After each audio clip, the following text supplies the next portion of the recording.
दोस्तों टॉपिक चल रहा था हिंदी में वर्णमाला और वर्णमाला में पढ़ रहे थे हम स्वर। तो स्वर में हमने अब तक 5 प्रकार का स्वर पढ़ा था। आज हम बात करते हैं दोस्तों नंबर 6 मुख द्वार खुलने के आधार पर स्वर।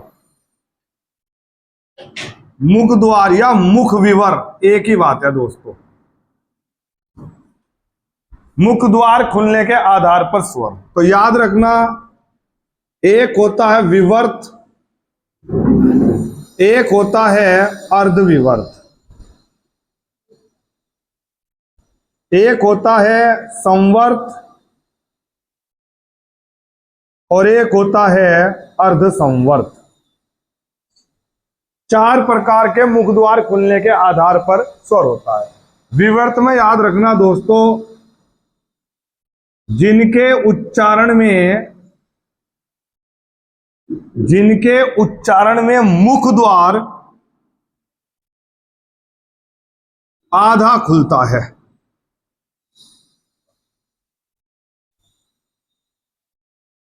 वो विवर्त है जिसमें आधा खुलता है।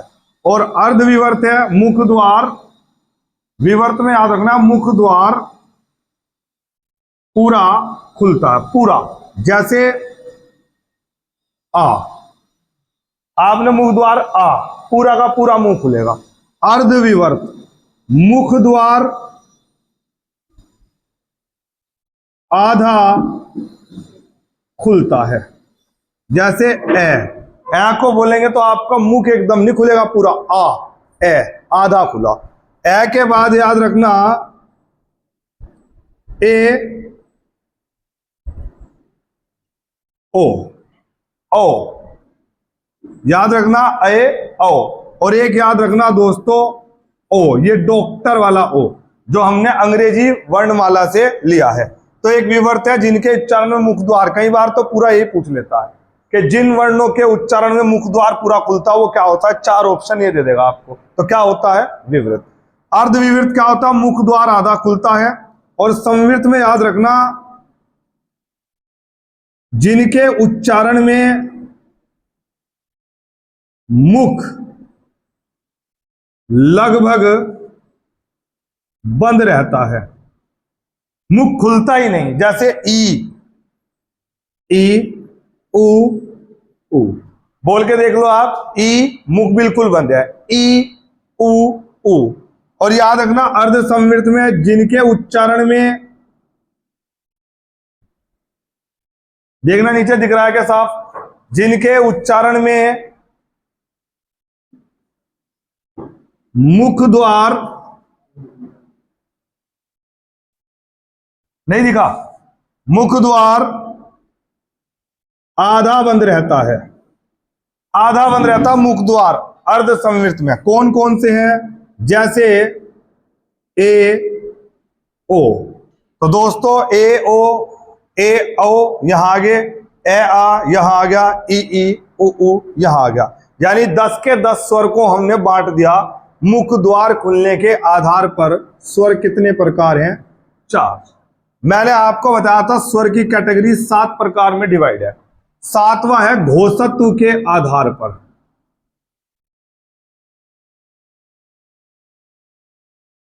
घोषत्व के आधार पर एक होता है सघोष और एक होता है अघोष। तो अभी ये सघोष और अघोष क्या होता है अभी हम अगली क्लास में चर्चा करेंगे। बस आप याद रखना सभी स्वर सघोष ध्वनि है। कौन सी ध्वनि है, सघोष ध्वनि है। याद रख लेना बस, मोस्ट इंपोर्टेंट। सारे स्वर अल्प प्राण है और सारे स्वर सघोष है। देखो दोस्तों, चलिए दोस्तों आपने स्वर पढ़े। स्वर के बाद अब आपको एक महत्वपूर्ण याद रखना है, अयोगवाह। अयोगवाह क्या होता है दोस्तों, हिंदी में वर्णमाला में अयोगवाह।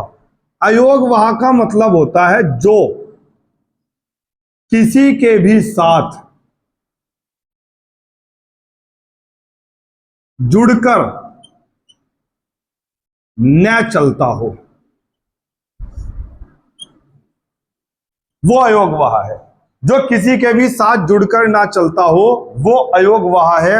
और हिंदी में दो अयोगवाह हैं, इसे बोलते हैं अनुस्वार और इसे बोलते हैं विसर्ग। तो दोस्तों विसर्ग और अनुस्वार, ये बिंदी और ये विसर्ग, ये किसी के भी साथ जुड़कर नहीं चलते, न तो स्वर में न तो व्यंजन में। इसलिए दोस्तों स्वर की संख्या कितनी मानी जाती है? 11। लेकिन दोस्तों परंपरागत रूप से इन्हें स्वर में मान लिया गया, अतः स्वर 13 हो गए। समझ में आया? तो आज की क्लास में क्या पढ़ा आपने? पहले स्वर पढ़े, स्वर के बाद आपने क्या पढ़ा? अयोगवाह पढ़ा। अयोगवाह में आपने देखा कि दो अयोगवाह होते हैं, एक अनुस्वार और एक विसर्ग। अब इस स्वर के बाद हम टॉपिक शुरू करेंगे व्यंजन। क्या शुरू करेंगे? व्यंजन। व्यंजन शुरू करने से पहले एक बार सुने, वर्ण। वर्णमाला 52 की है दोस्तों, 52 कितने की है? 52। 52 में एक स्वर है और एक व्यंजन है। मेरे दोस्तों याद रखना, जो स्वर है ना, इसकी स्वयं की सत्ता है, अर्थात ये स्वयं में राजा है और राजा को किसी के सहारे की जरूरत नहीं होती, राजा अकेला ही काफी होता है। याद रख लेना, स्वर ही राजा है, स्वर की खुद की सत्ता है, इसे किसी के सहारे की जरूरत नहीं है, किसी के सहारे की जरूरत नहीं है। ए लिख दिया तो ए है, ई लिख दिया तो ई है, खुद से ही बना, किसी की जरूरत नहीं है। व्यंजन ये बिना स्वर के अधूरा है, इसकी अपनी कोई सत्ता नहीं, स्वर से मिलकर पूरा बनता है। ये स्वर से मिलकर बनता है, मतलब सर मुझे समझ में नहीं आया। मैंने तेरे सामने जितने व्यंजन है, क च त त प, कोई सा भी व्यंजन हो, मैंने तेरे सामने लिखा न। ये जो मैंने न लिखा ना, ये न पूरा है, लेकिन इसके अंदर स्वर जुड़ा है, आधा न प्लस ए। तो इसका मतलब इस ए ने इस न को क्या किया? पूरा किया। तो जितने भी व्यंजन तू पढ़ता है, सब व्यंजन में स्वर छिपा हुआ है। अगर उस व्यंजन में से मैं स्वर को निकाल दूं तो स्वर क्या, व्यंजन क्या रह जाएगा? आधा। इसलिए व्यंजन बिना स्वर के क्या है? अधूरा। इसलिए व्यंजन बिना स्वर के क्या है? आधा। जैसे मैंने तेरे सामने लिखा ची, अब इस ची में बड़ी ई की मात्रा जुड़ी हुई है स्वर की, अगर मैं इसे हटा दूं तो क्या बनेगा? आधा च प्लस बड़ी ई। तो यानी कि मैं सर कोई भी व्यंजन लिखता हूं, वो बिना स्वर के लिखा नहीं जा सकता। 100% जो भी व्यंजन लिखते हैं वो स्वर से ही पूरा होता है। इसलिए स्वर की अपनी सत्ता है और व्यंजन की अपनी सत्ता नहीं है। स्वर है 13 और व्यंजन है 39। इन स्वर का हमने पूरा ऑपरेशन कर दिया, बहुत अच्छे से आपने स्वर पढ़ा। अब इसके बाद आप हिंदी की किसी भी बुक में एंटर करेंगे, आपको एक एक क्वेश्चन अपने नोट से निकलता हुआ नजर आएगा। तो अब हम क्लास स्टार्ट करते हैं दोस्तों व्यंजन की। 39 के 39 व्यंजन मैं आपको रटवाता हूं पूरे ऑपरेशन के साथ। आइए दोस्तों, कितने मिनट की करते हैं व्यंजन की? कितने व्यंजन बताए मैंने अभी आपको? 39। 39 व्यंजन में सबसे पहले नंबर 1 पढ़ेंगे स्पर्श व्यंजन। कौन सा व्यंजन? स्पर्श व्यंजन। सर क्या होता है स्पर्श व्यंजन? स्पर्श व्यंजन होता है जिसके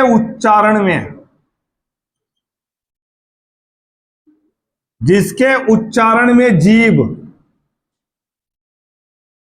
मुख के किसी भाग को छू लेती है। ये स्पर्श व्यंजन है। यानी कि आपकी जीभ मुख के अंदर, मुख के किसी भी पार्ट को जब टच करती है, उसे छू लेती है, तो कौन सा व्यंजन बनता है? स्पर्श व्यंजन। याद रखना, स्पर्श व्यंजनों की संख्या 25 है। अगर आपसे व्यंजन पूछे तो 39 है, और स्पर्श व्यंजन पूछे तो कितने हैं? 25। सर ये स्पर्श व्यंजन क्या है? थोड़ा सा एक बार बताओ आप 25 कैसे हैं। मेरे साथ जिस तरह मैं पढ़ा रहा इस स्टाइल में पढ़ना, एक एक चीज रट लेगा। का, चा, ता, ता, पा। क्या लिखा मैंने? बोल बोल, अबे तू बोल, जहां बैठा वहीं बोल। का, चा, टा, ता, पा। बोल बोल के अगर करेगा तो ये सब चीजें समझ पाएगा।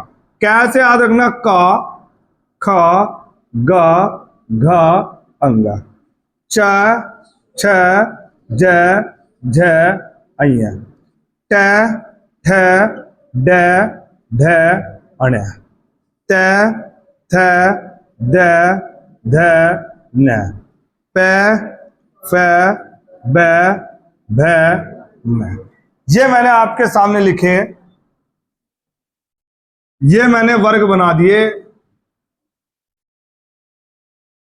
1 2 3 4 5, 5 वर्ग, एक में 5 है, पचो पचो 25। और कितने स्पर्श व्यंजन है? 25। इनका नाम एक और रख सकता हूं मैं, क्या? वर्गीय व्यंजन। कौन से व्यंजन? वर्गीय। तो वर्गीय व्यंजन कितने होते हैं? 25। क, च, ट, तब। पढ़ना ही पड़ेगा। सर मैं कैसे रटूं, कैसे याद करूं? सरकारी नौकरी किसकी लगेगी? तेरी। तनख्वाह कितनी मिलेगी? कम से कम 40,000। 40,000 रुपये महीना अगर महीने में कमाना चाहता है तो मेहनत तो करनी पड़ेगी। और मेहनत क्या है? रटना ही पड़ेगा, और इसका कोई तरीका नहीं है। 2 से 3 बार पढ़, कचट, तब अपने आप सिस्टम समझ में आ जाएगा। याद रखना, इसके बिना ना संधि आने की, इसके बिना कोई भी टॉपिक पूरा कर ही नहीं सकता हिंदी में। ये सारणी बड़ी महत्वपूर्ण है। कचट, तब, कै, खे, ग, घ, ङ। अब मैं आपको बताता हूं, हिंदी बहुत खूबसूरत लैंग्वेज है। इंग्लिश में आपने पढ़ा ए से लेकर जेड तक, ABCD। इंग्लिश में आज तक कोई ये नहीं बता पाया ए के बाद बी क्यों आया। लेकिन दोस्तों हिंदी में कै के बाद छ क्यों आया, कै के बाद ख क्यों आया, इसका रीजन सुनना। सर ये कचट तप है, ये च, कै, टै, तै, पे भी हो सकता था, ये सर तै ऊपर भी आ सकता था। तो दोस्तों इसका रीजन क्या है? आपकी जो जीभ है ये यहां गले तक है। तो जो लिखने वाला था वर्णमाला, ये वर्णमाला कहां से बनी? ये भगवान महेश, शंकर भगवान ने डबरू बनाया, डबरू बजाया, माहेश्वर सूत्र पाणिनि ने उसे सुना, और वहां से संस्कृत में वर्णमाला बनी थी, और उस वर्णमाला से हिंदी का आविष्कार हुआ। तो कै के बाद ही च क्यों आया, इसका रीजन सुनना। कै बोल के देखो, जहां तुम बैठे हो वहीं बोल के देखो। का आवाज कहां से आई? गले से। का के बाद च बोलो, च अंदर आगे मुंह के अंदर, ट जीभ उल्टी हो गया बाहर, ट पै जीभ कहां लगी? बिल्कुल बाहर आ गई, दांत। पै बिल्कुल ही होठ, होठ टच हुए, मतलब अंदर से बाहर की तरफ। तो सबसे अंदर, फिर मुंह में उसके बाहर, फिर उसके बाहर, फिर उसके बाहर, और फिर बिल्कुल बाहर। इसे ही बोलते हैं स्पर्श व्यंजन। यानी यहां से लेके होठों तक कुछ ना कुछ क्या हो रहा है? स्पर्श हो रहा है। कितने व्यंजन है? 25। कितने हैं ये? 25। नंबर 2, स्पर्श व्यंजन के बाद नंबर 2 द्विगुणी व्यंजन। अरे वाह, कौन सा व्यंजन? द्विगुणी व्यंजन। सर इसका दूसरा नाम भी है, हाँ दूसरा भी है, उत्क्षिप्त व्यंजन। उत्क्षिप्त व्यंजन। और एक और नाम भी है, विकसित व्यंजन। कौन सा व्यंजन? विकसित व्यंजन। सर क्या है ये? द्विगुणी। अरे जिसमें 2 गुण हो वो कौन सा व्यंजन होता है? द्विगुणी। सर ये तो मुझे भी पता लग गया, द्विगुणी, 2 गुण। आगे क्या कारण है सर द्विगुणी बनाया गया? याद रख, मैंने यहां से ड और ढ उठाया, मैंने यहां से ड और ढ उठाया, उठा के मैंने यहां रख दिया ड और ढ रख दिया। फिर मैंने क्या करा? इस ड के नीचे बिंदी लगा दी, इस ड और ढ के नीचे क्या लगा दी? बिंदी लगा दी। तो दोस्तों जो द्विगुणी व्यंजन है, ये 2 द्विगुणी व्यंजन है। अगर ड आ जाए तो कौन सा व्यंजन है? अगर ढ आ जाए तो कौन सा व्यंजन है? पर अगर नीचे बिंदी लग जाए तो कौन सा व्यंजन है? द्विगुणी। याद रखना, जिसके नीचे बिंदी लगी हुई है उसे बोलते हैं, पढ़ते हैं अड़, और जिसके नीचे बिंदी लगी है उसे पढ़ते हैं अड़। अगर तुझे ये बात समझ में आ गई तो तू आज बहुत बड़ा विशेषज्ञ बन गया। कैसे?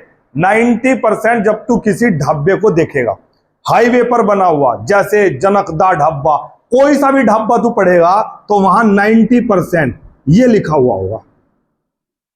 चेक करके देख लेना क्या लिखा होगा ये।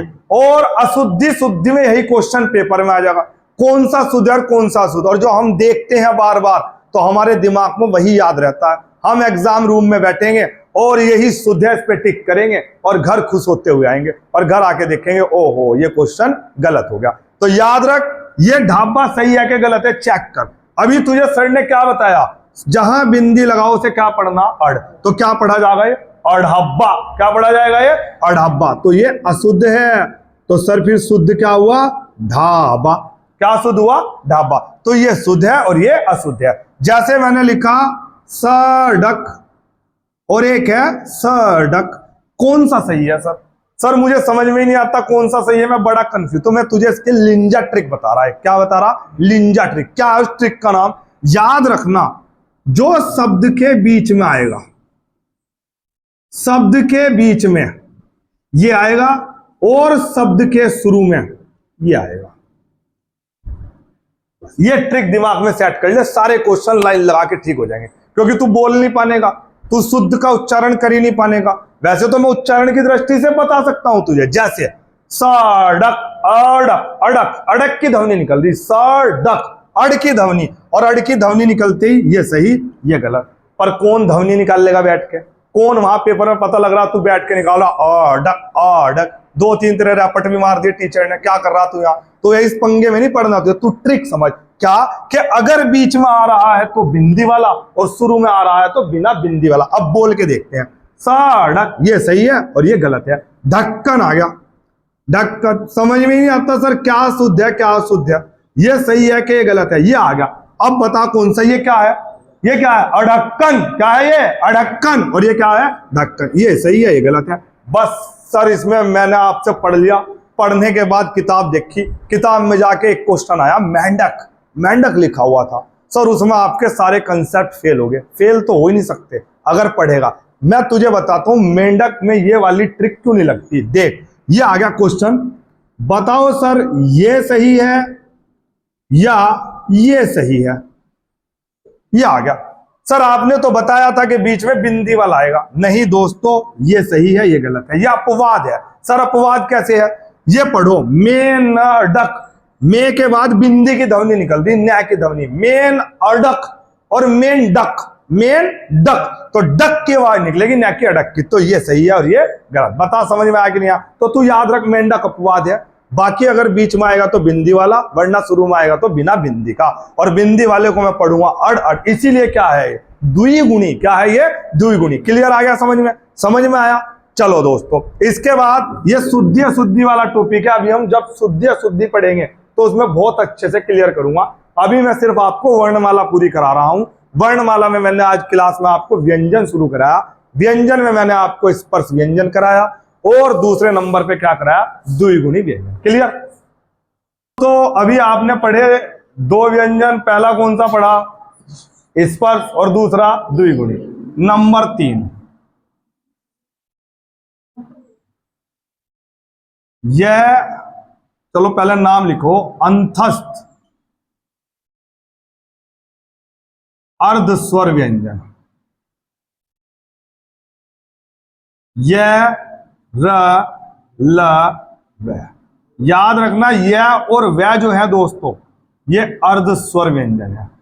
2 ये 2 तो यह और वह अर्धस्वर में आएंगे, और अंतस्थ की अगर मैं बात करूं तो यह र ल व आएंगे। नंबर 4 उष्ण या संघर्षी व्यंजन।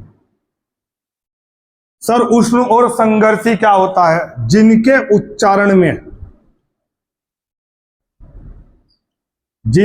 उच्चारण में गर्म हवा बाहर निकलती है या संघर्ष करना होता है, या संघर्ष करना होता है, उष्ण या संघर्षी व्यंजन होते हैं।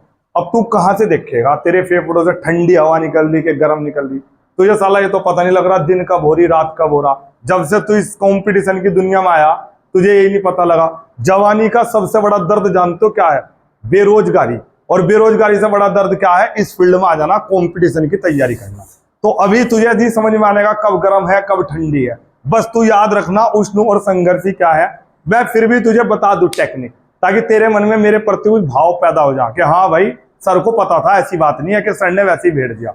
दो तरीके के व्यंजन हैं, एक तो ऐसे, एक ऐसे। जब तुझे सर्दी लगती है तो तू ऐसे करता है, तू ऐसे करता है। कैसे करता है? ऐसे, क्योंकि ऐसे करने से क्या निकल रही? हीट, गर्मी। और ऐसे करने से गर्मी नहीं निकल रही। भाई यही उष्ण और संघर्षी की कहानी है। जब आपकी जीवा के अंदर ऐसे रगड़ लगती है तो गर्मी पैदा होती है, मतलब उष्ण व्यंजन और संघर्षी व्यंजन। तो बस याद रखना 4 ही है ये। कितने हैं ये? 4। श, श, श और है, यानी कि तीनों तरीके के श और एक है। ये उष्ण और संघर्षी व्यंजन है। कितने व्यंजन है ये? 4। अंतस्थ भी कितने हैं? 4। नंबर 5 पढ़ते हैं दोस्तों, संयुक्त व्यंजन।